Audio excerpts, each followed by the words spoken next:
This story is developing. This student loan borrower got $221,000 of student loan forgiveness, but his discharge was just revoked. Here's what you need to know. As first reported by the Wall Street Journal, Kevin Rosenberg, a Navy veteran, was granted $221,000 of student loan cancellation in a U.S. bankruptcy court.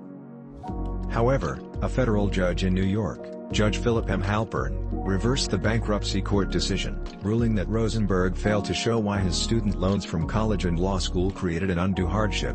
In 2020, a U.S. bankruptcy judge in New York, Cecilia G. ruled that despite the initial ruling, Rosenberg's student loan servicer, Education Credit Management Corporation, ECMC, appealed the ruling.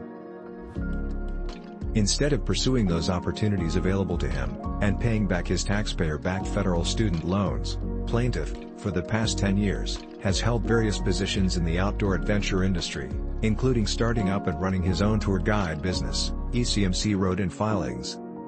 ECMC alleged that Rosenberg could have earned more income working as an attorney. Rosenberg borrowed $116,500 of student loans between 1993 and 2004. He filed for Chapter 7 bankruptcy in 2018 and asked the court to discharge his student loan debt, which had grown to $221,400, including interest.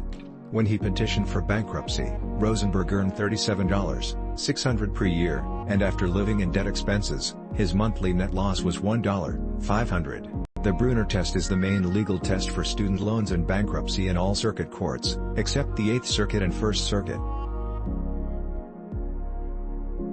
The 8th Circuit uses a totality of circumstances, which is similar to Brunner, while the 1st Circuit has yet to declare a standard.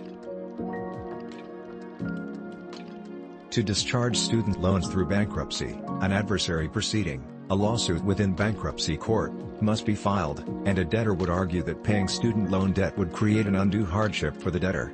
In plain English, the Brunner standard says, inability to pay one's debts by itself cannot be sufficient to establish an undue hardship, otherwise all bankruptcy litigants would have an undue hardship, ECMC argued. Unlike mortgages or credit card debt, student loans cannot be discharged in bankruptcy. There are exceptions, however, including if a student loan borrower can show undue financial hardship.